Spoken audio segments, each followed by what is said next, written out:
All right, so my name is Carl-Johan Westerlund, and together with Anna Betancourt, I'm running the project An Atlas of Global and Local Imaginaries that are hosting this event.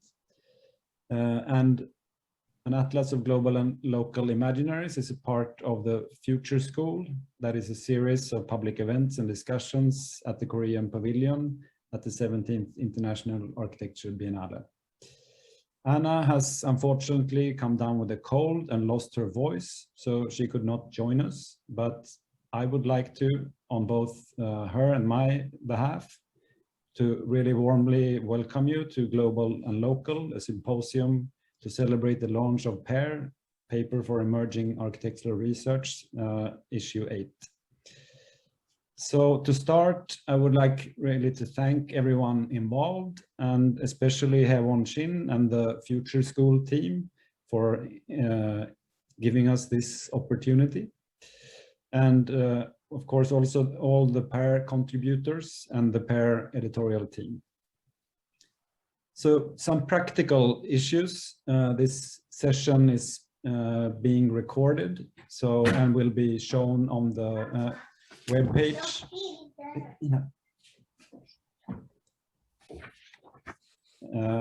Of both P.E.A.R and the Biennale.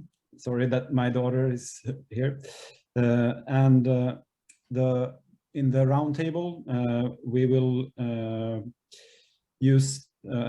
Would like you to use the chat to post questions so that the moderator can follow up. So now I will leave this, the screen to Matthew Butcher to start the symposium. Thank you. Thank you very much, CJ. Thank you for that introduction.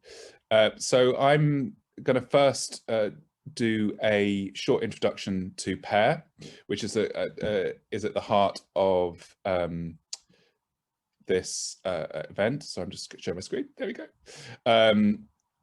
And particularly the latest issue of the journal, which is issue 8, which the people taking part in this symposium have all contributed to.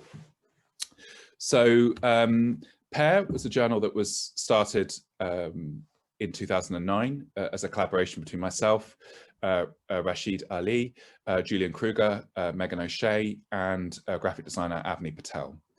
And the principal aim of the journal was to combine in a single publication a kind of discourse that crossed between the worlds of practice or traditional forms of practice in terms of the production of buildings in offices or bureaus with discourse that was happening in academia. And it was just felt by all of us that had set up the journal, there wasn't really this type of space for that kind of discussion. We published on newsprint in a kind of newspaper size, in black and white, to kind of echo old school kind of fanzines that we're trying to kind of resonate with from the 1960s and 70s, and also to challenge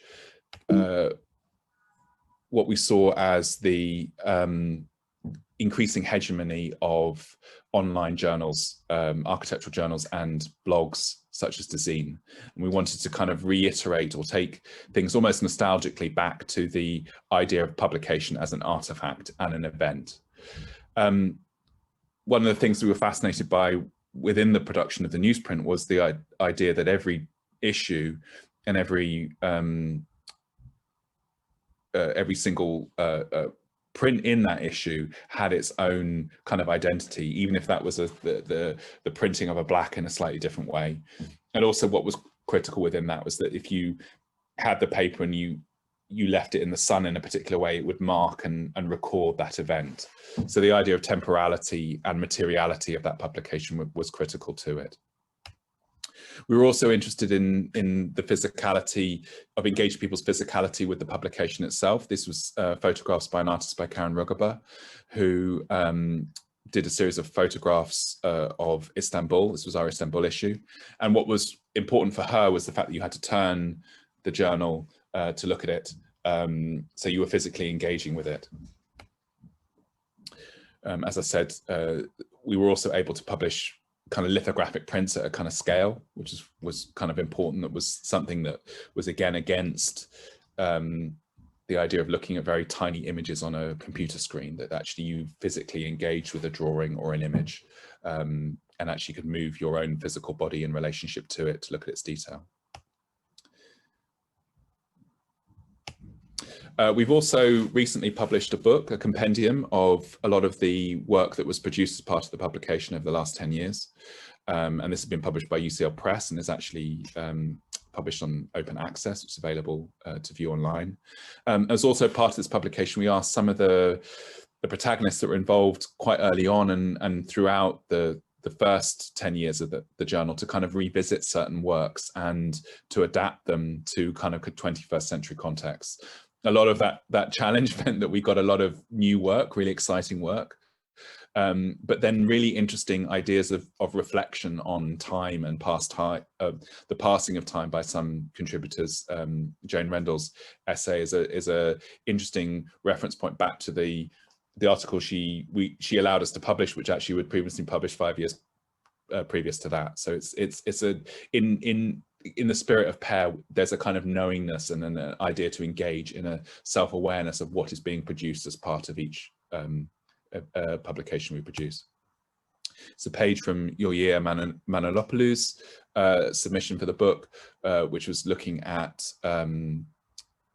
drawing and the act of design as collaborative and the kind of forms that emerge out of that collaboration. Perry Culper has done a really interesting writing about drawing and the space of drawing as a kind of architectural site. And then you've got Bob Scheel and Thomas Pearce looking at the 3D scan as a way to rethink occupations of buildings temporally, but also thinking about occupation as a kind of performance. This is issue 8, which is, I suppose, the kind of heart of this event, which was published at the beginning of last year and took the title of Global Local. And the issue emerged out of a series of conversations that I was having with Anna Betancourt and Carl Johan while I was doing some teaching in UMIA.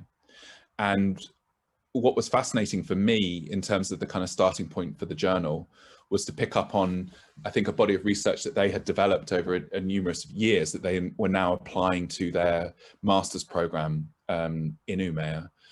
And specifically the fact that they were really asking students to engage with the very, very local environment in and around UMIA and northern Sweden. But also to consider the conditions of that locality within a kind of global global context as well. And this involved particular reference to resource extraction, but also migrations of peoples in and around northern Sweden, and how these conditions were affected by global conditions like the movement of materials and goods for construction, such as in the movement of iron ore and timber, but also how it was affecting the economies and the urban planning and architecture of the local environment and inhabitation. And I just really thought that was a very, very bold statement in terms of an architecture school to focus on something so locally, but also really question students in terms of adapting their analysis and their observations to see it as part of global patterns as well. And that was really the crux of where the ideas for the issue kind of emerged, some of the kind of pages from it. So before I pass over to CJ, just to give you a kind of outline of what the rest of the event will entail. So we're going to have a series of presentations, short presentations from some of the people that contributed to the issue to give a kind of flavor of some of the discourse that we were trying to tap into.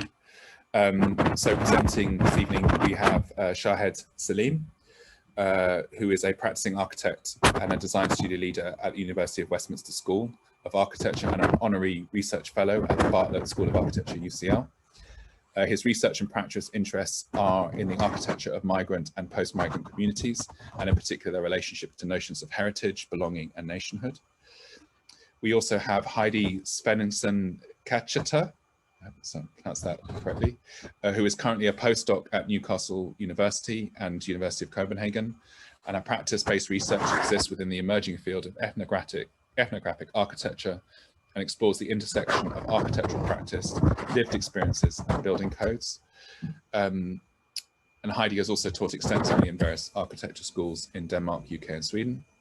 We also have Anna Monroe-Cook, who is an associate professor at the Bartlett School of Architecture, UCL, where she's director of the Architecture Part 1 undergraduate program and a design tutor on the Architecture Part 2 master's degree. And previously, she was an associate director at Ros Bar Architects and currently practices with her own practice in UK and abroad. I will also be giving a short presentation for people who don't know me. I should have introduced myself earlier, but I'm associate professor at the Bartlett School of Architecture, as well as the founding editor of the P.E.A.R journal. So before we go to the main presentations, I think CJ is going to talk a bit more about the project that he's involved with, the Venice Biennale, and which has emerged out of some of the themes that were discussed in the area around global and local. So if I stop sharing and pass you over to CJ.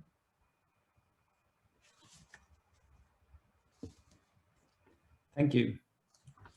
I'm gonna share my screen.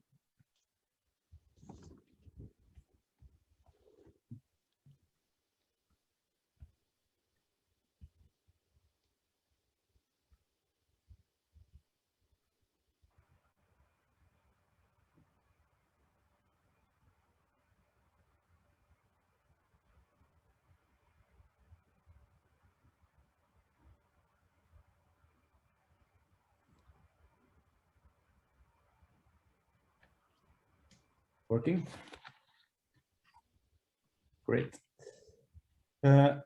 So I'm going to talk a little bit about departing from notion of global and local, the focus that we have in the project about global and local imaginaries that is part of the Venice Biennale. And the context of this work is the global crisis that we today can see massive evidence on how human activities have had a significant impact and damage on the biosphere and on both global and local scale.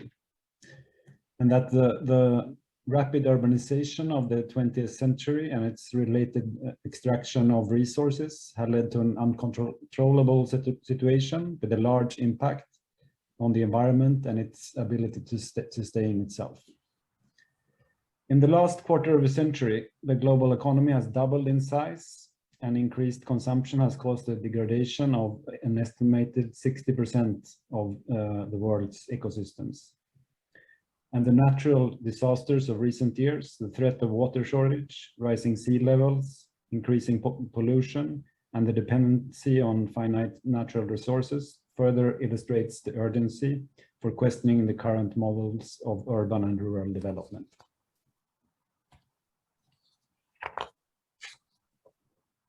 But this ecological crisis is only one of the results of a global systemic crisis.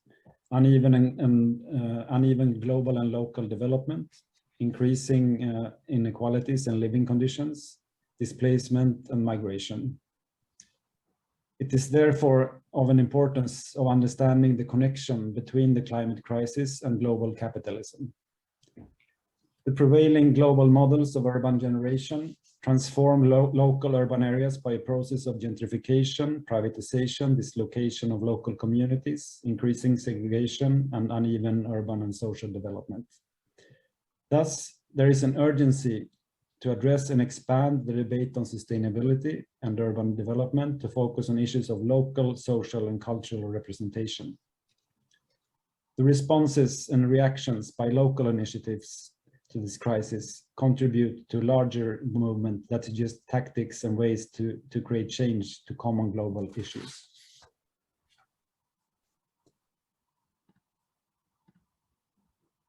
In our practice and teaching, we have looked into emerging conditions and ways to operate and catalyze change within global transformations affecting urban and rural areas today.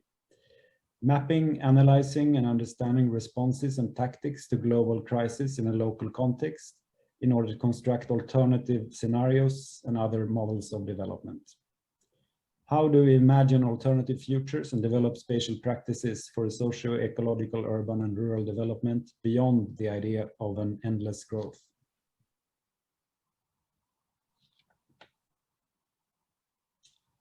Central in our search for how we could imagine spatial practices for alternative futures is the relationship between local and global socio-ecological phenomena and conditions.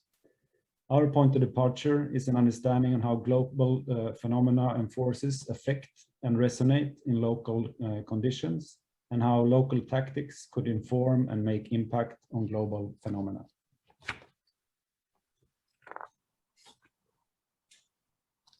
In the preface of the special issue on local imaginaries in the magazine Post-Colonial Text that emerged from the international conference Local Imaginaries, Lindsay Moore points out that in selecting the local as our problematic and site of inquiry, we set ourselves the challenge of keeping a spectrum of locations, local, national, regional, transnational, and international, simultaneously at play. The term local imaginaries, where local could be understood as characterized by both local and global, has informed the post-colonial debate, in which the aim has been to join attempts to move beyond the limits and exclusions of nationalism, reified notions of the local, and facile celebrations of globalization, testing, as it does so, the continued potential and limitation of a post-colonial rubric. Following these ideas, we propose to explore, propose, project, present, and express the possibilities of joining local projected visions and ambitions with overarching global themes and common struggles. Local initiatives are here defined as possible parts of networks, and these networks by extension as a political subject related to the notion of the crowd as seen in the writings of Hart and Negri. This notion is referring to a new political subject which is composed of multiple independent and diverse agents as a multitude of networks. So this is what we like to term overall as global and local imaginaries, a network of imaginations, responses, actions, events, a mediated and constructed cartography that exists between localities and wider communication and media spaces. The examples we explore are attempts to look beyond, for solutions beyond the conventional ways of working in architecture and urban planning. Investigating strategies that respond to, support, and strengthen specific conditions through reappropriation of existing structures and systems. Our aim has been to find solutions that are less vulnerable and less dependent on resources that are demanding high-tech solutions and advanced infrastructure. So we have, departing from local conditions related to global phenomena, developed imaginaries for alternative futures that could be useful in similar situations, functioning on multiple scales, spanning between local, urban, rural conditions, and their relationships to the global. So finally, rethinking and challenging the notion of urban growth as a model for economic growth, we hope to invite a further debate on approaches and imaginations of the future from a manifold of perspectives. And of course, the appropriate approaches and strategies cannot be defined by a single formula, but will depend on multiple ways of reading potentials and challenges, reconfiguring and assembling them to answer to both global and local conditions.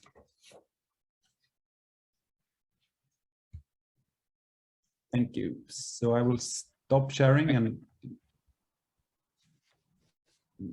thank you very much, CJ. That was great. So next up, we have Anna Monroe Cook, who is going to do a presentation.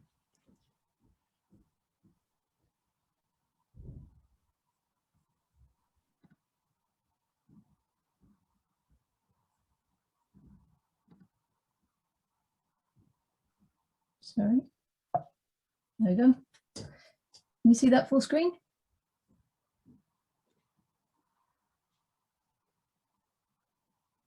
Am I unmuted? Yes. Hi. Thank you very much, and thanks, Matthew, for inviting me to be here. So basically what I'd like to do is just talk through and expand a little bit with other images on the article that was written for this edition for P.E.A.R, which was written by myself, also co-written by Cameron Overy, who completed his 5th year master's with us a few years ago. And what the article really presents is the outcome of a research trip that was organised with Matthew and the Bartlett students to the northernmost town in Sweden, a town called Kiruna. And our design brief focused on matter that year and the active role of materials in the creation of place. So this took us to Sweden and on a long train journey to look at the timber industry and the mining towns of northern Sweden. And so on this 6-hour train journey, we experienced this sort of never-ending blur of conifers and snowy clearings. And they evoke the feeling of traveling through a vast sort of virgin wilderness on our way to an outpost way beyond the reach of human influence. But after a few hours of watching, tree go by, tree after tree, you start to notice there's a rhythm in this forest. And what you realize is that it's not a wilderness, and that actually it's a cultivated landscape, and that it's meticulously tended to be optimized for lumber production. So in fact, it's owned and regulated and consumed as an industrial commodity. So the very chemistry of the soil has been changed through the production of the lumber, and the human activity is being recorded in the geological strata. So with the aim of better understanding these notions of wilderness and the extreme industrial landscapes, we landed in Kiruna. And all these photographs that I'm showing here are the ones that we took on our trip, with the exception of one, which I'll point out. So what we witnessed is that on a local scale, the mining extraction methods defined the way this region was inhabited and in turn the identity of this place. And what became apparent is that the nature, the industry and the community coalesced in these remote areas, and that they were very much inseparable on a local scale, and that their conversion was driven by an economy, and that this economy is driven by global demand. So this was the part where we became interested, in for our research. So not purely looking at the sources of a material, but the actual impact of the extracting of this resource at the local scale. And so we felt that we needed to look to Sweden's past relationship with its natural resources in order to frame ways in which we might engage with these in our work. And the projects that are presented in this article frame a particular position towards the convergence between architecture, place and landscape. And so in this way, they become a form of commemorative act of past conditions of a landscape, but at the same time bring an awareness of possible future conditions of a landscape. So we were interested in the physical spaces, much like this road that sort of separates the forest from the forested. So the physical places become part of the architecture, and our relationship with the environment is enacted by the buildings that we presented. So to give a little bit of context for those who don't know, Kiruna is a town born from the extraction of resources from its mountain. And the underground iron ore mine in the mountain around Kiruna is owned by one of the largest producers of iron ore, company called LKAB. And it's 100% state owned, I believe now, very high tech, and it's named after the two mountains. So the L and the K are the two mountains. And to give you an idea, LKAB produces about 80% of the iron ore in the EU. So in Kiruna, LKAB employs an underground method of extraction called sub-level caving, which is a method consisting of drilling and blasting the ore body to create cavities of extraction reaching close to 2 kilometers in depth. And so here we are sort of descending into the depths close to just under 3 kilometers of a coach journey in complete blackness and only really illuminated for the first and the last 800 meters, which is by law marking the entrance and exit to this mine. And this is the only image in the presentation that is not mine. It's actually by LKAB, where they're monitoring the size of this hole which is formed from the extraction process in a neighboring town. So these ground depressions or sinkholes are common in mining towns where the same extraction method that is used in Kiruna is employed. So this is a recent example in Malbajet, which is 75 kilometers from Kiruna. And to give you an idea, this is about 100 meters by 50 meters, which appeared in 2019, which apparently was about 2 years sooner than it was meant to appear. So in Kiruna, the concentric deformation zones located between the mine and the city have been identified, kind of radiating out from this mine like these growth rings on a tree. And they mark the progression of this imminent danger underground. And these zones, these sort of indicators of a future condition, have been defined by the mining company as a gentle transition between mine and city. And they're advertised as sort of uplifting environments, and they named them the Mine City Parks. And they're the mining company's commemorative gesture to mark the first areas of a town that is destined to be phased out, to move it away from these dangerous collapses, land collapses. So these will be parks until the residents are informed of their time to move, and these zones become areas of industrial mining again. So this phased deconstruction and geographic relocation, but also complete razing of buildings like Ralph Erskine's building will be completely flattened, is going to cost an estimate of about 1.4 billion euros, which is seen as an investment actually by the mining company as it secures the operation of the mine until 2035. So much media attention is being given to the new Kiruna, so this new town where these buildings, the lucky ones, will be moved, and to the commemorative act of documenting, recording and relocating these buildings to address this element of loss. So there's a question about what will happen to the local uninhabited places once these people move out, and what value will be placed on the homes and the industrial buildings and the scarred landscapes that will remain after the move. So in the historic development, we argue that value should be really shifted from an objective value of property and industry dictated by the state to quantify the move, to a subjective value that is determined by the local resident who's obliged to move. And by subjective value, we mean the associated with the intangible aspects of community living accumulated over time, so the collective memory. So Cameron, who co-wrote this piece, focused part of his research on the art historian and philosopher Alois Riegel and his definition of the unintentional monument that accumulated commemorative value as a product of age and place, and often have much greater meaning to the community than the intentional monuments, which with a given commemorative value. So continuing with this argument in Kiruna, the unintentional monuments are intertwined with the history of the place, but simultaneously could portray a future condition. And over time, the collapse of the ground, which we can see here in these photographs, these cracks that start to appear. So over time, this collapse might grow to remind people of the impending danger to the town. But to some, the road commemorates also a link, a symbiotic relationship between the community and the mine. So our visit to northern Sweden, I think, made us reframe our reading of the place and our role in engaging with key values associated with that place. And so we considered the possibility of durational objects such as the old road in Kiruna being considered as a monument. But however, this is difficult to recognize, as a viewer might, they have to determine the commemorative value without it being stated or known. So for this reason, we questioned, through the work that we did, the means by which a commemorative event is enacted. And the projects interrogated the idea of hybrid monuments, which combine the subjective commemoration value of a found unintentional monument with the clarity of a traditional one. So Ali's project, in response to the act of the relocation of the city of Kiruna, addressed issues raised by the current residents of Kiruna. And these related to a scoring system used in the valuation process of a home to determine its sale price. And it considered features that tenants generally value in their dwellings.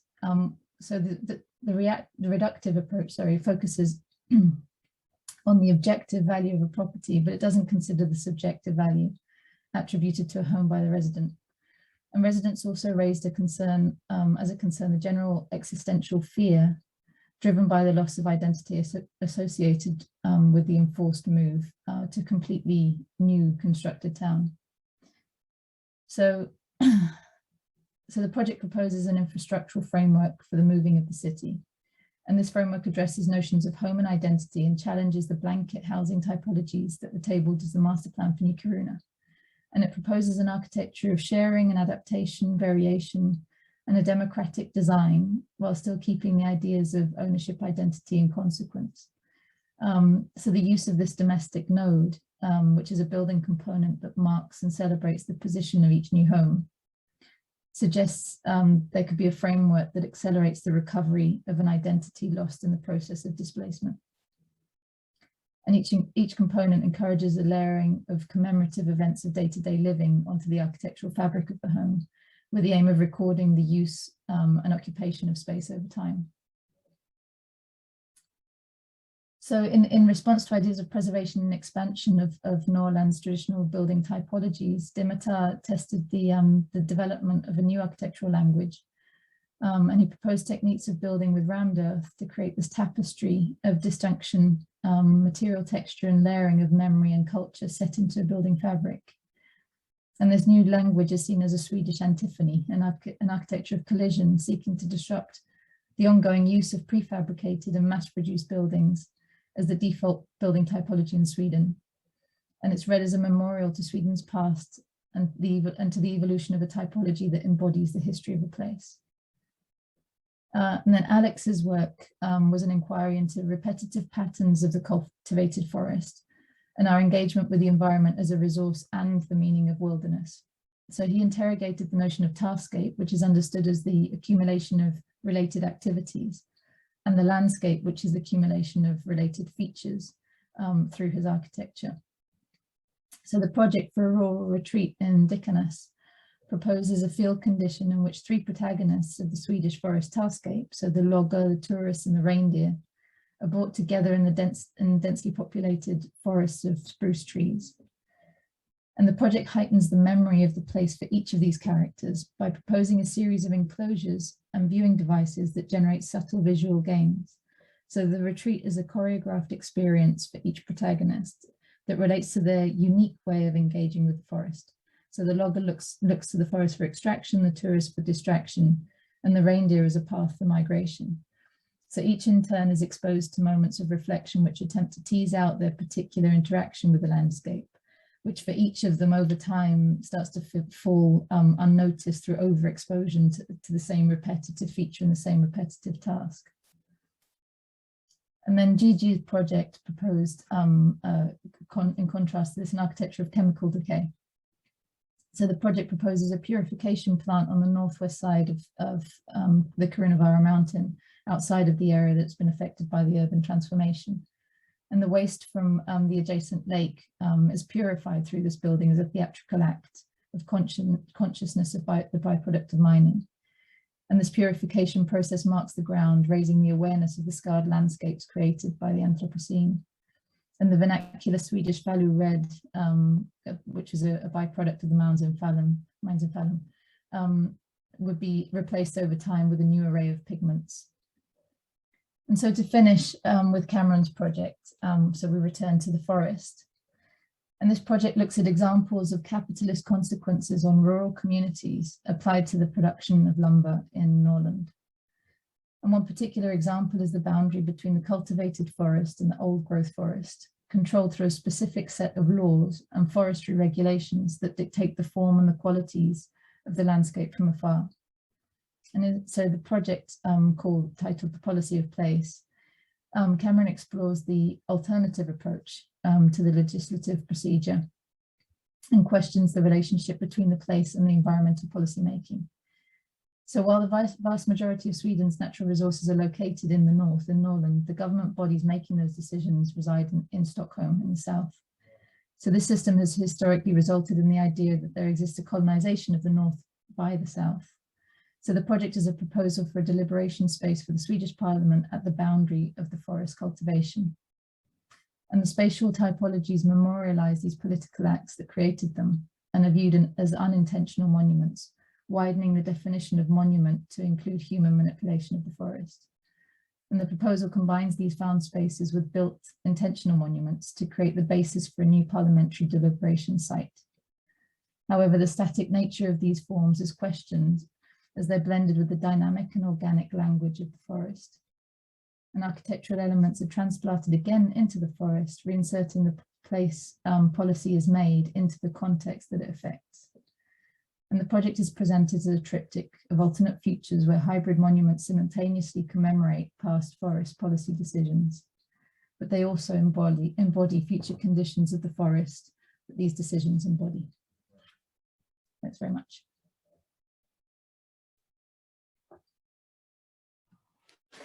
Thank you very much, Anna. That was great. So we move on to our second presentation this evening, which is Heidi. Hi, yeah, I want to say thank you as well, both to Carl-Johan and Anna for setting us up through the Korean Pavilion in Venice, and thanks to you, Matthew, and the whole team of editors that's been involved in P.E.A.R. I've written a text for this issue with the title "With, For or Against All: Profit and Public Interest in Scandinavian Large-Scale Housing Estates."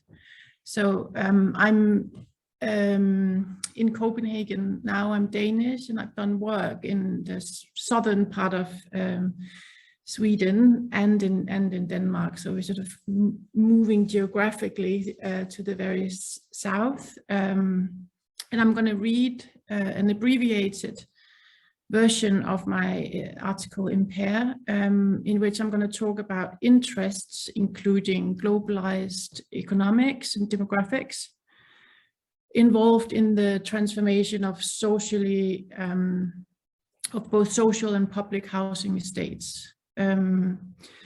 Interviewing residents, sort of in very local conditions, about diversity work and everyday life, I address this situation across both Denmark and Sweden.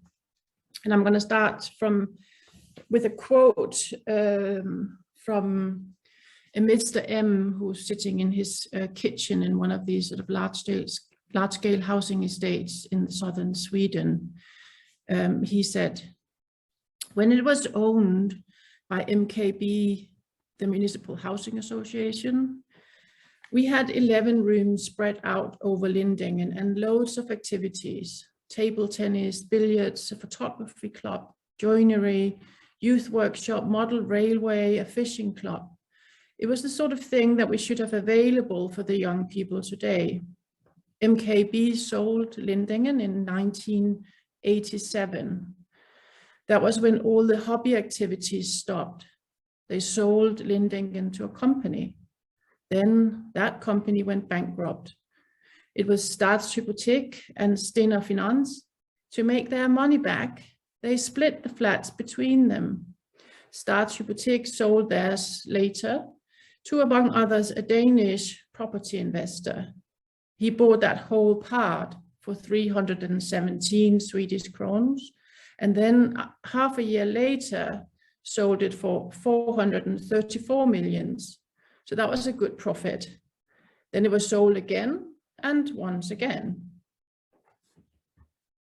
The Nordic model is renowned for its decency and collectivist mindset in support of fundamental needs such as non-profit housing for all. But recent decades, globalized economies and migration patterns can be seen to challenge this approach. During the post-Second World War era, the Swedish and Danish welfare states orchestrated large-scale housing estates as part of a greater universal housing system to meet both economic growth and social needs.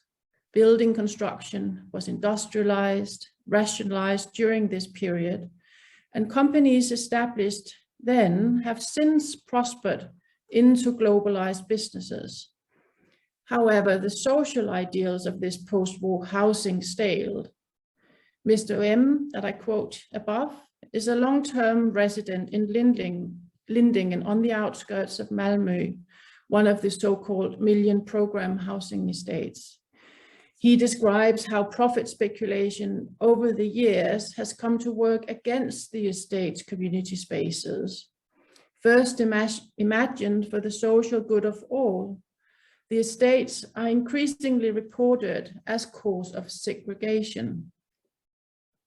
There's broad agreement across different stakeholders that diversity work is needed in the organization of the social and housing.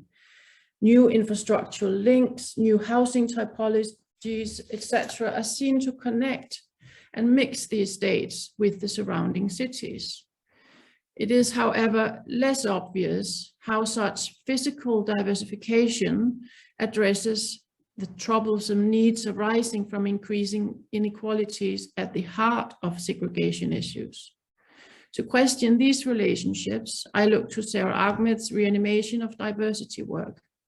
In a study of universities, she queers and skews the terms use and utilitarianism to provoke inclusivity that, she says, and I quote, built from the needs of those who are not enabled by following well-used routes, unquote.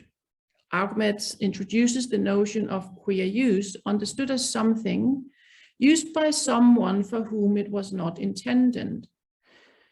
So what is the use of non-profit housing?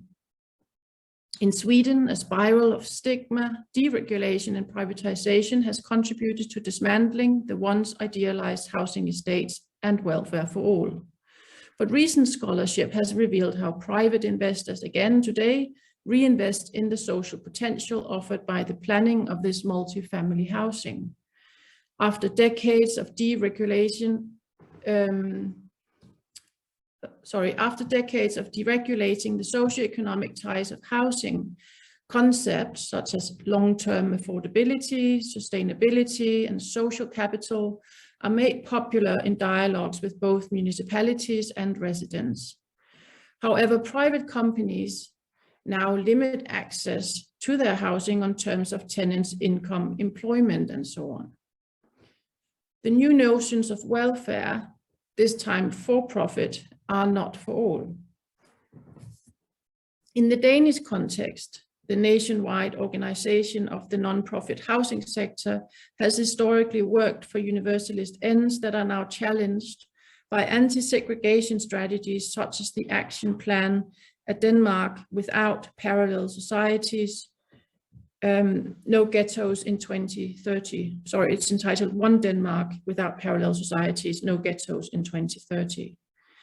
Based on a relatively simple causal model, this plan emphasizes that immigration coupled with insufficient sanctions and requirements have led immigrants to, as they say, lump together. The basic solution is to target specific non-profit housing areas marked as hard ghettos, and here to reduce the number of family units to a maximum of 40% before 2030. The strategy is to densify, sell off to private investors, to demolish or recategorize units, say, into student housing. But the built environment is managed in tandem with punitive policies, including mandatory childcare and criminalization of re-education trips. It targets specific residents. The idea is, and I quote from this, from the Prime Minister's speech about this plan, the idea is not to trouble all Danes throughout all Denmark. So really to deal with problem residents very locally. As it happens, public interest is turned against the notion of all. On the ground, profitability and public interest that during the post-war era were envisioned for the good of all are today also working against all. Instead, I plea that architecture and planning communities rethink the social with all. This is not a call for a nostalgic return to modernist universalism and its promises of trouble-free good citizens and cities, but from the notion of all, we might bring with us the need for positioning. The non-profit housing sector, and more specifically, the large-scale housing estates, are affected by neoliberal and cultural assimilation agendas, practices, and policies. Here, technologies of architecture and planning are instrumentally used to implement social change that marginalize certain communities.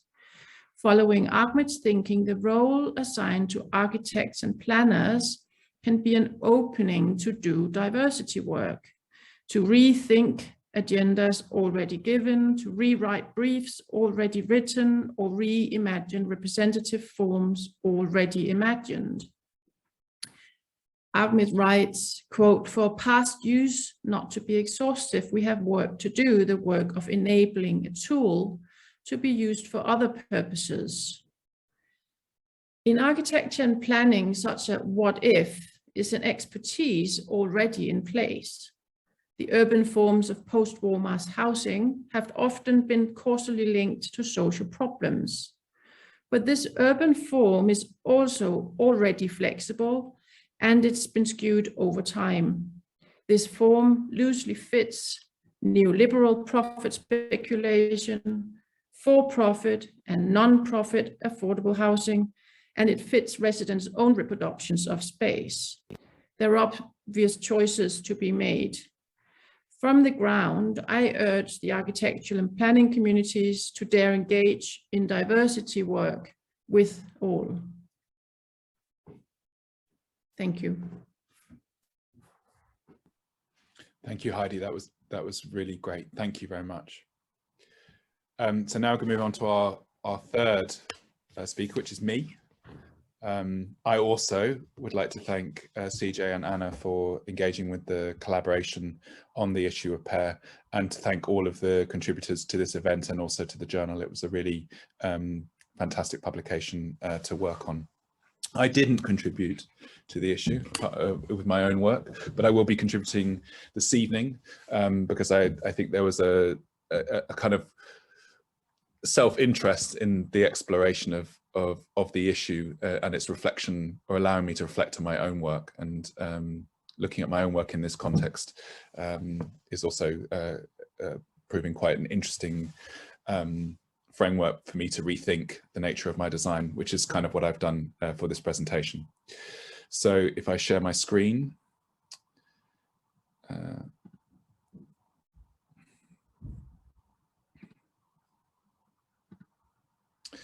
so can everyone see that okay? Yeah. So what I'm going to be presenting this evening is 3 speculative design projects that have been produced over the last 5 years that exist primarily as a series of drawings and models. And the framework that links all of these projects, although they're on reasonably diverse sites, is the idea of thinking about architecture as a means to engage with a concern that I have, and many have, which is that we are becoming increasingly disembodied from our relationship with the physical world, and specifically our relationship to the environment. And part of that issue, you could argue, is the fact that climate is increasingly presented to us as a kind of global entity, and it is a global system that is outside of our immediate understanding. And that although we do experience climate change, in a way that the association of that term is projected onto a kind of something that is outside of ourselves and potentially outside of our understanding. So the projects I'm going to present all exist as insertions into particular environments that are experiencing some form of effect of climate change, but on a kind of local level, but that local experience is tied into global systems, and that all of the architectures presented are means to enforce quite directly and quite stringently a kind of re-experience of the immediate environments and potentially of those effects of the environment on those that inhabit them.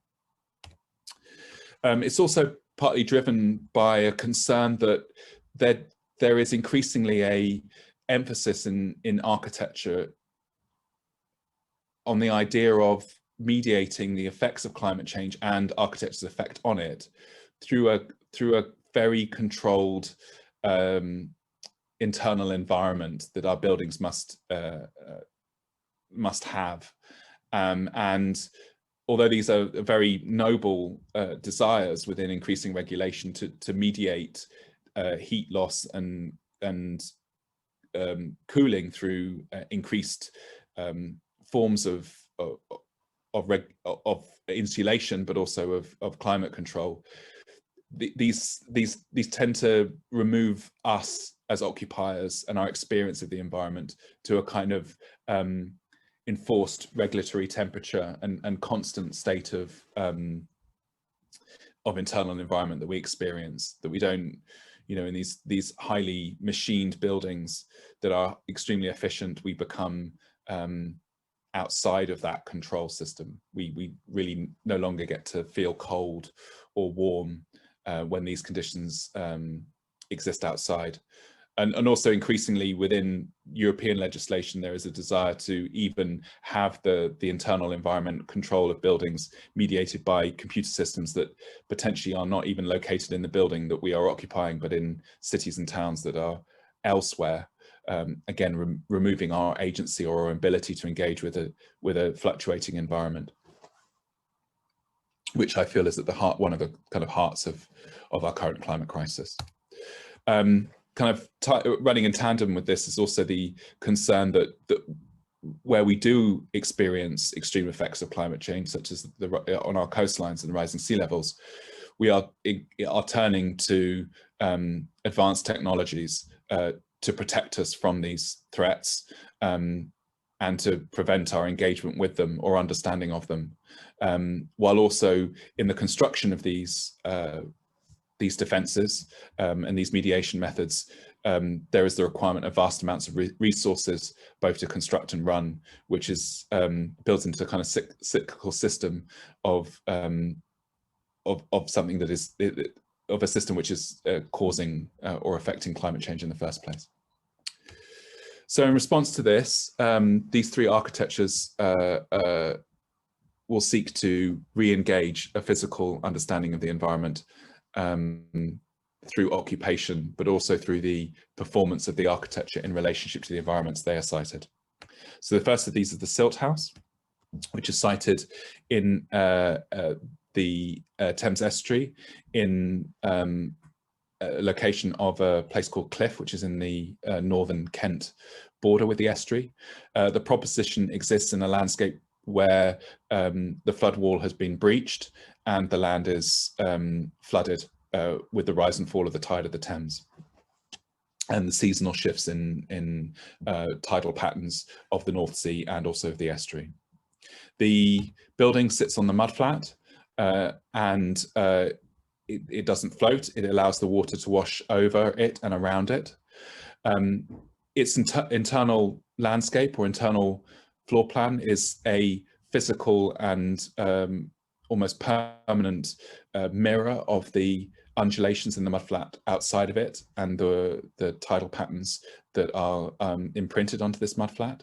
So when moving around this building, you are physically challenged to move up and down as though symbolic of the movements of the tide around you. Also, the building is designed to incorporate into its form the movements of sediment that would be brought with the flood. And this occurs through a series of, if I go back, a series of tidal nets that surround the building. And the tidal nets, when erected during the winter months, would slow the current of the tide and allow a disposition of sediment to fall on top of the structure, which would increase the building's thermal mass, bringing increased comfort to those who are living within this cold and harsh environment.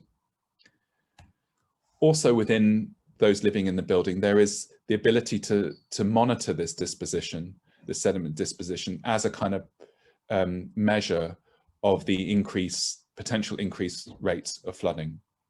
So the increased amount of sediment that would pile onto the structure would be a measure of increased amounts of flooding, which in turn would be a signal of increased sea level rise in the region. And these are just simulations to try to describe the the insertion of the structure into that environment and the kind of fluid and sediment dynamics that would the structure would cause within that dynamic system. The second building is called the Bang Bang House and is also located in the estuary, but in this case on the southern side, northern side of the mouth of the estuary, on just adjacent to Canby Island. This is the landscape around the region. You can see the seawall in the background. This is the beach at Canby Island. The flood house itself is just situated in one of the creeks that runs at the back or runs around the island, called Holehaven Creek, and it's situated just within the kind of post-industrial landscape that exists in the region. This proposal, unlike the Silt House, would float, but it wouldn't be a boat. It would be constantly locked into a kind of steel pen that when the tides rise, it wouldn't be moored, it would bang around in this steel structure, unable to move with the tide. But the banging would be a kind of indicator of the water and the movements of the tides in the region. There are a series of rooms in the structure to inhabit and potentially to roam, but also a series of rooms to escape the banging of the structure, particularly kind of padded rooms that you could escape to try to remove yourself from the kind of endless noise, as though the sound is a kind of manifestation of the anxiety of the flood and the threat from the flood. And of course, when the tides recede, the building will sit on the mudflat and there is silence and peace in the building. Again, it becomes a barometer of potential climate change, in the sense that the longer that the structure is risen with the tide, and the more that the banging occurs, is a greater indicator of rising sea levels and the threats that are posed to that region. It's kind of drawing showing it banging around in its pen. The last building is called the Measure House, and moving away from the Thames estuary, this building is sited in Cornwall on the Lizard Peninsula. And I wanted to think about an architecture that some way might engage us with the very ephemeral idea of the Gulf Stream and the threats posed to this, the movement of this current, if it fails due to climate change. For people who don't know, the Gulf Stream is a tidal current, which is heat, which very simply it exists as heated water that occurs in the equator, which is circulated up to the Arctic, where cooling water from the ice melting into the water then allows the circle to forces the water to return back to the equator as a kind of cycle, and it's as it rises up into the Arctic, it passes areas of Europe which give our particularly in England our kind of reasonably tepid climate, and without it no one really knows what will happen to the weather systems of Northern Europe. There is also already indication that it has been disrupted through the increased melting of the ice sheets, which have disrupted that flow, which potentially have disrupted temperatures, but no one really knows how that temperature will be disrupted, whether things will get hotter or things will get cooler or somewhere in between. So this is a kind of map of how the Gulf Stream affects mean temperatures. If you can see in Cornwall and some parts of Wales, you have a much higher average temperature in those areas that are more exposed to the Gulf Stream and the kind of microclimates that exist there. So the site that I chose is an abandoned quarry just on the Lizard Peninsula. I was quite interested in the juxtaposition with the idea of a kind of ephemeral scar that is the changes to the Gulf Stream, or the alteration of the Gulf Stream due to climate change, and a physical one, which is the scarring of the earth through the extraction of resources, and the idea of an architecture inserted into that point. It's also a point that of a kind of an area which is exposed to particular climates, and it experiences wind and experiences heat. There is no shade, So that was kind of one of the reasons to choose this site. This is the measure house, an exploded axonometric of the measure house itself. It exists as a shell structure with a series of smaller dwellings that exist within it. And each of these, it also has a shield wall which protects from the sun, which is in the first image here, and a series of pathways and staircases which allow you to travel between the different elements of the house. This is a plan of the building. So we have the bunker house, which sits here. We have the felt house, which is here, and then the sun sanctuary, which sits on top of the roof. And the idea is that during the shifting climate, you can kind of choose which part of the building to occupy. So if the Gulf Stream was to increase heat in the summer, you could occupy the felt house, which is essentially a kind of tent, if you like. You could also, in extreme heat, you could also occupy the bunker house, which will keep a kind of mean temperature. In the winter, obviously occupation of the felt house would be problematic because you would be extremely exposed to cold and wind.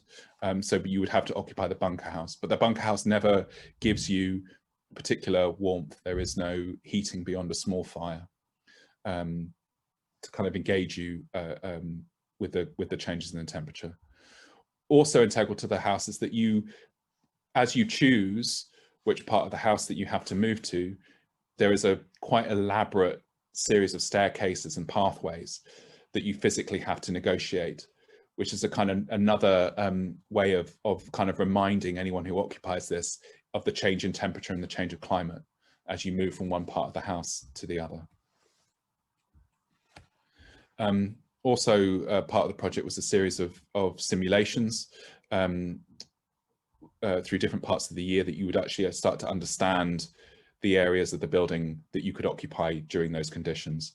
So it's a kind of heat plan, if you like, a bit like some of the work that Philip Rahm does, to kind of give you an indication of which parts of the building would be the best places to occupy. But of course, this is never set, because if engage, because of its position in relationship to the Gulf Stream, this would potentially be irrelevant, that it might be extremely hot in the winter and extremely cold in the summer. But this house would give you the opportunity to in some way mediate all of those possibilities. Also, that the idea was that the framework itself would be a kind of measure of sun or increased heat, the kind of burning of the clouds, and that the movement of the sun would start to form an integral part of the architecture, and very much like a kind of sundial would give you an indication of movements of celestial patterns, but also potentially movements of climate patterns if these shadows were increasingly pronounced through your yearly experience of the house. Okay, thank you very much. I'll pass on to our next speaker, who is Shahed. Thank you very much. Great, thanks Matthew, and thanks everyone for bringing us together and the journal. So I think I'm finishing the set of presentations with a hopefully fairly sort of short statement really on the work that I've put into the journal, and how I think that might relate to these issues around climate and interconnected global conditions, and interconnections that we're experiencing and that we're part of. And my work focuses really on the history of the history and design of the mosque in Britain. So through my research work on the architectural history of the mosque in Britain and my design work for Muslim communities, I've articulated a narrative where post-war and post-colonial migrant communities in Britain have used architecture to construct and reconstruct their identities.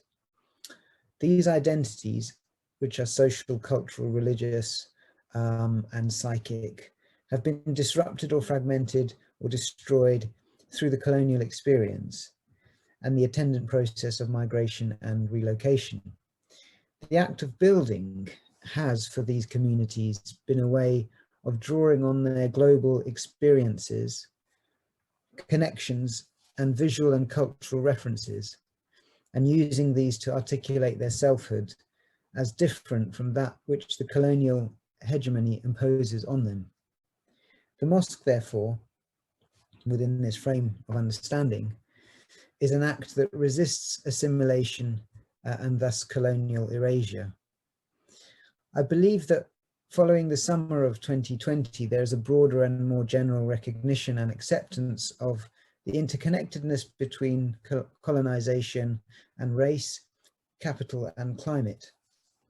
These categories are now being widely recognized as entwined and interdependent structures, which have come to define our contemporary European or worldview. One example of how these ideas have become or are increasingly becoming mainstream is given by the geographer David Harvey, who notes that in the summer of 2020, the New York Times columnist Paul Krugman wrote, "The core story of US politics over the past 4 decades is that the wealthy elites weaponized white racism to gain political power, which they used to pursue policy that enriched the already wealthy at workers' expense." And he goes on to say, until Trump's rise, it was possible for people to deny this reality with a straight face. At this point, however, it required willful blindness not to see what was going on. Krugman is observing a truth of European economic and political history since the beginnings of slavery, that race has been deployed by the economically powerful as an integral part of a network of strategies which maintain an economic system that concentrates wealth in their hands while disempowering working people. European colonization served the ongoing expansion of this economic system and relied on white racial constructs to justify its exploitation of the non-white.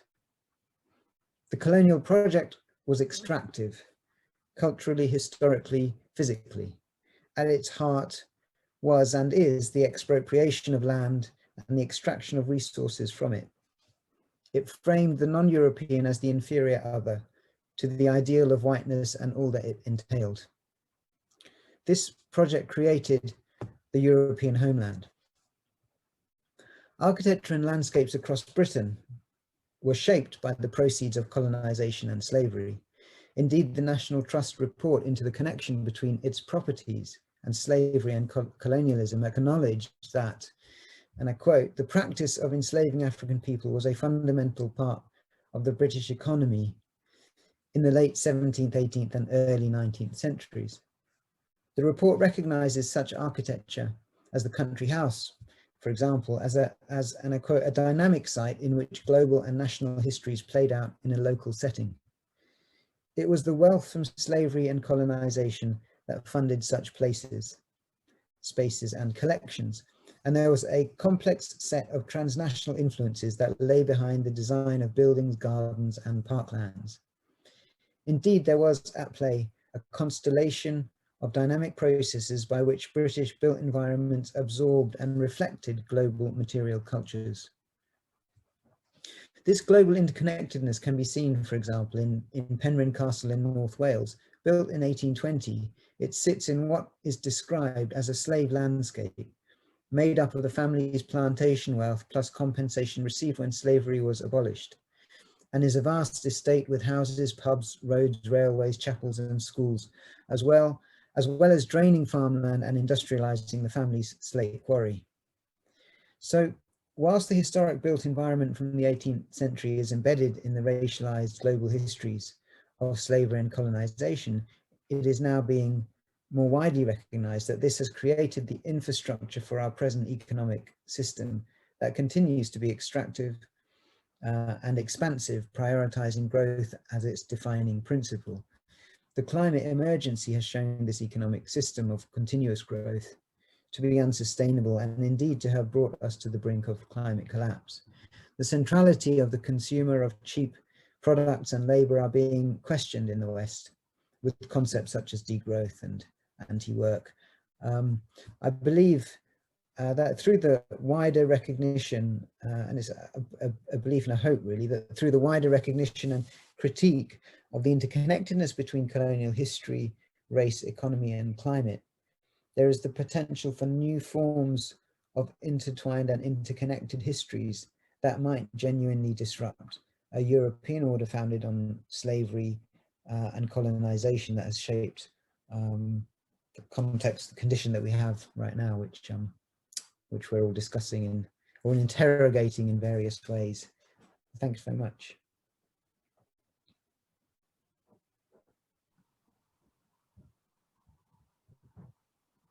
Great. Thank you. That's fantastic. I didn't know CJ was going to take over, but thank you very much, Shahed. That was really great. And thank you all to the presentations. I think, CJ, you're going to take over. Is that correct? Yes. Yeah. Thank you all for really amazing presentations. It's really great to see all your contributions together. I think it paints the kind of picture that was the ambition also of me and Anna about when we thought about this, and kind of we covered a lot of ground, and we see that ground is very much interconnected, both between the local and the global, but also in terms of the issues that we all have brought to the table today. So for me, I mean, of course, we've been talking a lot, all of us, and I would like also to open for questions from the audience. But maybe first we could do a round with some reflections on your own work or the work that has been presented and the contributions from everyone. So in the aspects of the relationship between global phenomena and local conditions, and how these issues are interconnected. So I don't know, should we make a round, or someone special one wants to start? Maybe just do it in the order we presented. So maybe Anna, can you just say some words?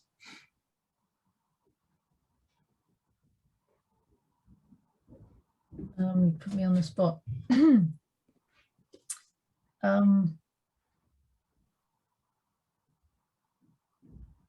I might have to pass on to I might have to pass the hot potato. No worries. Let's get warmed up.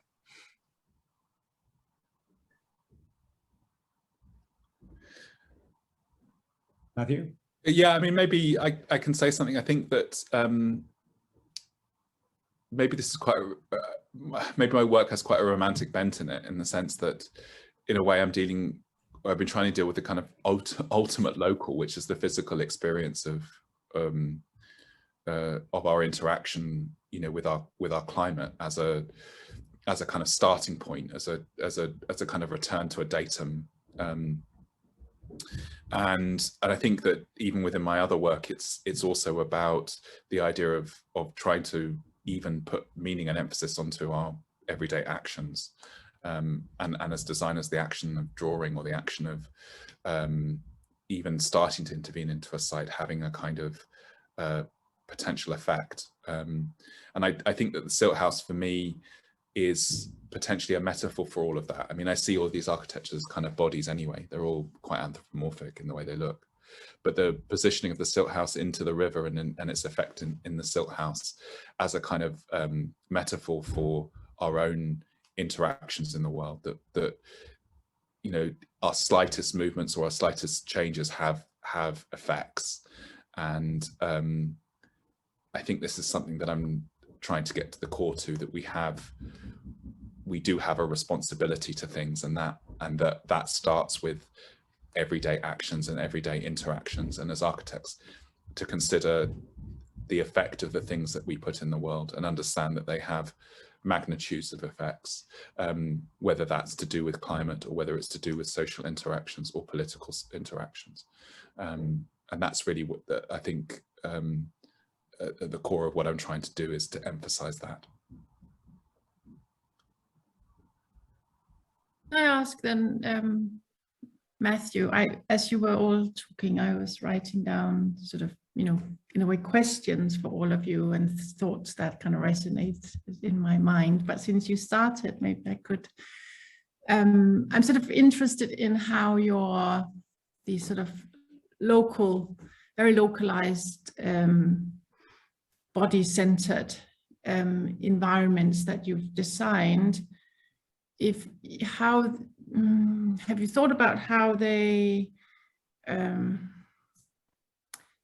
how this way of working, I suppose, kind of come to challenge or resist the kind of environmental and social violence that you started out with presenting in the sort of, you know, BREEAM certificate, that kind of smooth, remote controlled architecture.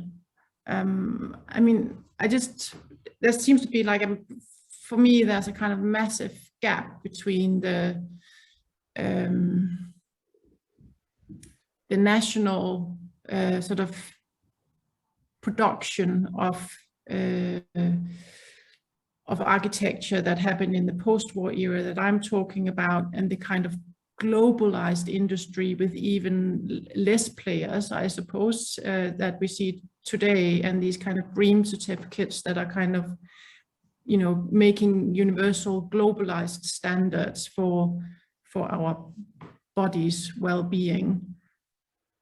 So I don't know, how is your alternative, you know, how does one bridge and how does one affect the kind of large scale from that sort of wonderful, lovely, small scale that you're working in?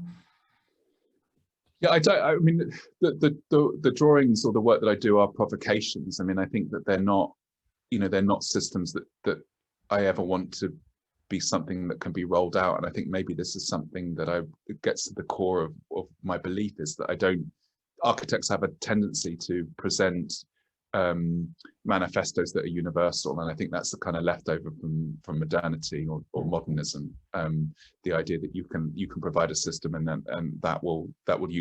universal system, something you touched on, that universal system will solve, you know, a problem dead. I think that these provocations are incredibly bespoke and incredibly nuanced in their sight, and I don't think I want them to be adapted as architectures moving forward. I think that they are drawings and thoughts and provocations in that way.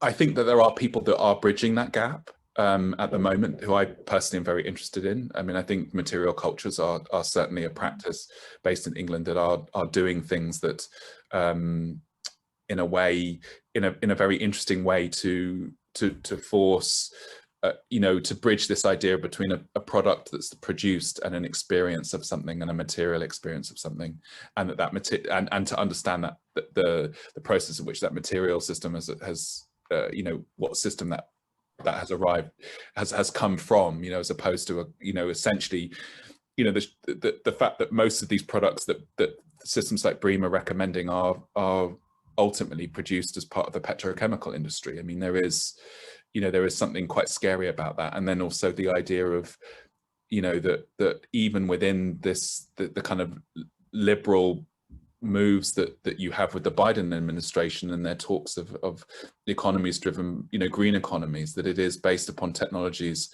and fantasies that don't really exist at the moment. So I think that these are the issues I'm trying to address, but I don't think that these buildings would be the answer. I think they're provocations to ask further questions, if that made sense. Not that I'm going to turn down anyone who offers me to build one, but that's not what, you know, that's not quite what I'm doing with them. I'm trying to ask questions about how we live and think and engage with the environment, and how architecture might frame and mediate that. That makes sense. I just might feel provoked, you know, to unplug the building from the decentralized system, you know, just to pull the plug, for instance. What would happen then Yeah, I mean, it's a difficult one, isn't it? Because these standards are set for very good reasons. I mean, a lot of them are health. You know, it's very bad to live in environments that are very cold and very hot. I think in you know, in a Western European context, I don't know, I think maybe we shouldn't be so comfortable in our houses all the time. You know, I think we've really messed things up, and I think we should be cold and warm. I don't know. That's unplugging them. I don't know is what I really believe, because I think that the necessity is there. You know, very, very good reason for people's health, and this is probably the solution, is to retrofit things or to develop products that can keep us warm and cool. But I think within what material cultures are doing, there is a kind of space between that I find very interesting.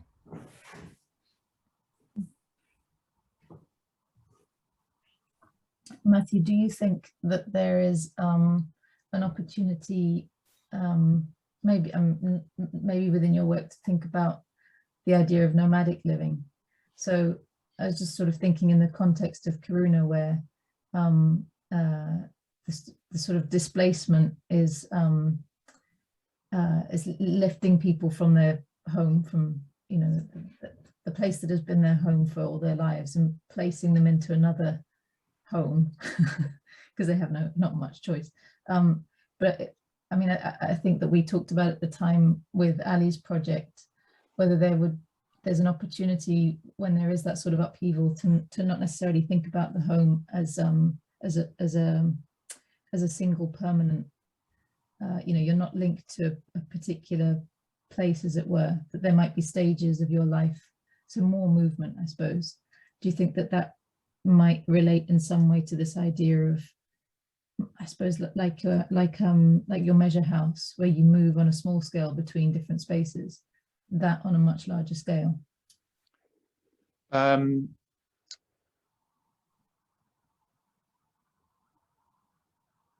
Yes, as a provocation. I mean, for me, it's quite difficult. You know, I feel that if I started to, I have to be very careful in terms of the means at which I work, because they are fantasies and speculations, and how much that could easily drift into a kind of 60s utopian view of what architecture can do, and, you know, the kind of archigram view of things, and the you know, the celebration of a nomadic existence almost for the sake of it. I do think that there needs to be a rethinking potentially of how we inhabit buildings and think about our inhabitation of buildings. And you know, that was quite interesting. That came out a lot of the COP26. You know, on the extremes of that conference was really that actually we, you know, it's going to be very difficult for us to challenge the way that we live at the moment, and without challenging that whether we can reach the targets that we're set is going to be difficult. So actually undermining, or at least starting to think about undermining, certain norms that we hold very integral, I suppose, that have been built up for, you know, developed for thousands of years, do need to be challenged in some way. But I don't know what those are at the moment. And I'm just very aware that it's easy, the implications of these suggestions are, you know, financially very difficult, you know, in communities that are already challenged to find homes. So it's a fine line and I'm not sure I can necessarily tap into that much of a provocation, if that makes sense.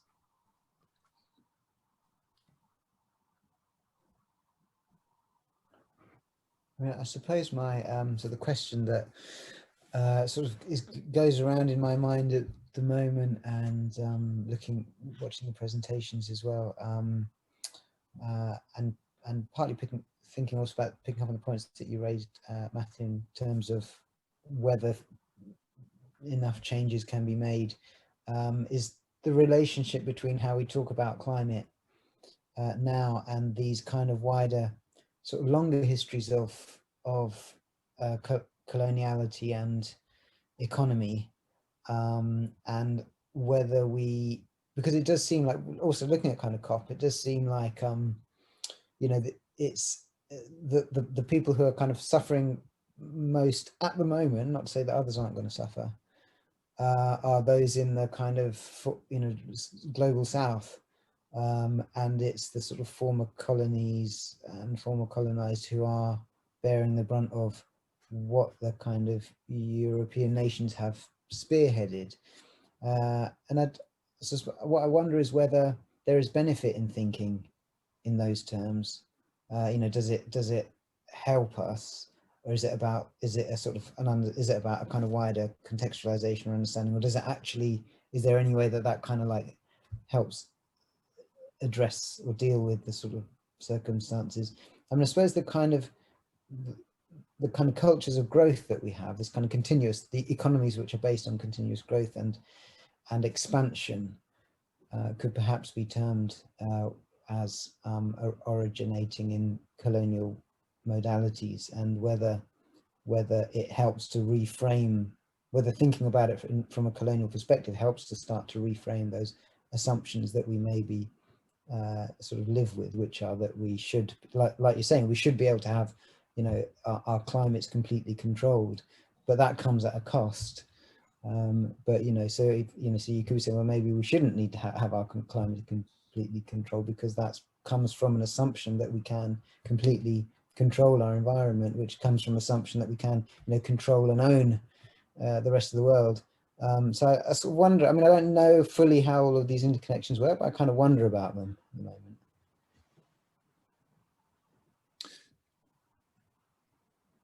Yeah, there's a really lovely article by Adrian Hood actually that we published in an issue of P.E.A.R a while back. I think it's also part of the forensic book, which I think it's titled "Deserts Arising from the North," I think, or something along those lines. And he tracks the patterns of aerosols actually, or the investigations of aerosols that are used in essentially northern Europe to the expansion of the Sinai Desert, and the idea of the transmission of the movements of those aerosols which are having an effect, you know, elsewhere. And I think we do need to realize that the impact of our actions have implications outside of, you know, our immediate context and our immediate comfort. Whether we can or not, I don't know.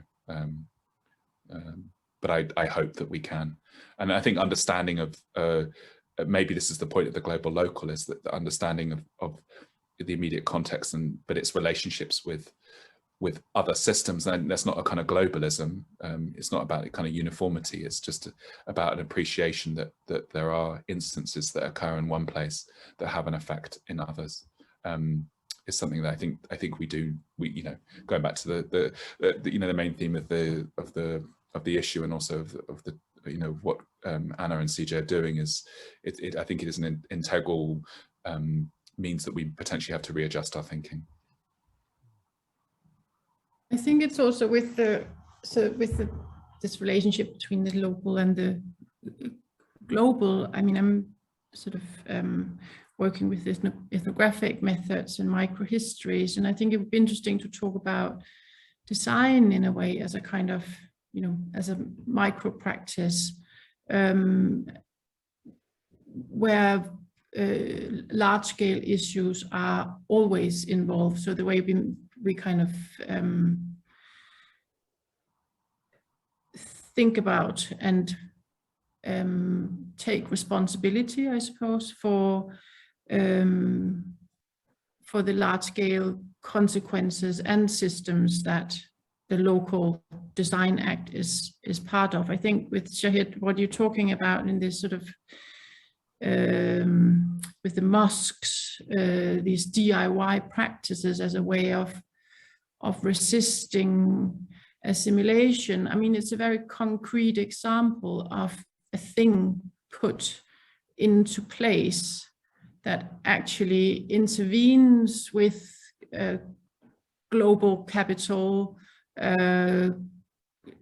colonization, and sort of troubled environmental perspectives. When you say that it resists assimilation, so I think that kind of turn by looking at a DIY practice as something that resists large-scale tendencies. I think that, I don't know, I feel that already kind of embeds it in a way in mainstream practice. so I'm in that sense, I'm quite intrigued because I don't at the moment design. So I think it's quite interesting to hear about Matthew, your design work, but Anna, also your students' work. And I really like this idea of what was called the unintentional monument, or I suppose the sort of question of, which is also kind of, because it kind of questions heritage systems heavily built on, colonialist sort of understandings of architectural history and power, prestige as a whole sort of particular way of thinking about heritage and to use that sort of term, where the term monument sort of rests in all this. And then when you talk about the unintentional, when you did that, you spoke about the kind of paying attention to residents. And I think what I'm doing in my work is sort of saying that I think, first of all, we need to work with people who do the stuff of, resisting, if it's through living in a place or building a DIY mosque, but I was a little bit at lost, and I just wanted to be nice if you could explain a bit how residents' subjective kind of understandings, or how this unintentional monument was actually a part of the students' design work. How did they literally kind of engage with residents and investigate the unintentional values, and how do they carry them into design? How do they not become kind of students' own imaginaries? And yeah, I think there is always as a bit in line with sort of Matthew's projects as well with the students, there's a little bit of their own provocation there too.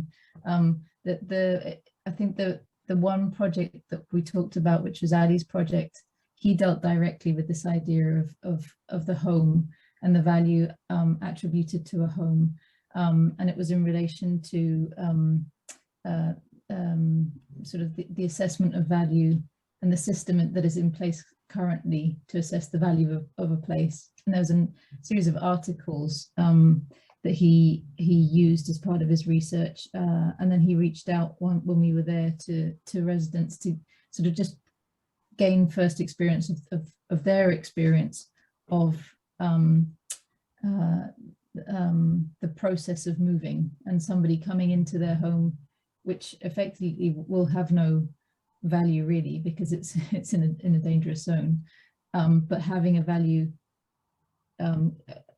apportioned to it, to then be able to buy themselves something in a new place, but without much option, because the value that was being placed on their place was being done by the same person that was selling them their next place. So it was, they felt slightly trapped. But I think this student in particular was looking at this, which is why I raised the question of sort of a nomadic architecture. They were looking at this idea of time and moving from one place to another and leaving a trace over time, so that you didn't just move from a home that had memory and sort of memory attributed to things that can only happen over a period of time by living with those things. So his proposal was, could you make a sort of a series of domestic nodes that you would pass through, and each person that would pass through would leave a layer of their own, and therefore build up the idea of domesticity rather in response to this idea of displacement and placement into a completely new virgin home. So I suppose in that sense, he was looking at the idea of the unintentional in the traces, in the human traces left. So I suppose sort of the commemorating the everyday and giving value to that, rather than giving it to just the physical enclosure of a building. It's interesting in relation to the to the Japanese pavilion, which is right next to the Korean Pavilion in Venice this year. I've just been in Venice, which is a Japanese house dismantled and brought to Venice, telling the story of different lives that has taken place in that house since its construction sort of 70 years ago until it's been dismantled today. So it's a kind of built, constructed form of appropriation in a way. Yeah. Mm.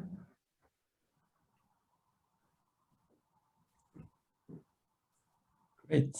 I mean, we are starting to reach the end of the schedule, and I know that some of the talkers need to leave soon, but I wanted to open the floor for some questions from the audience, if there are any.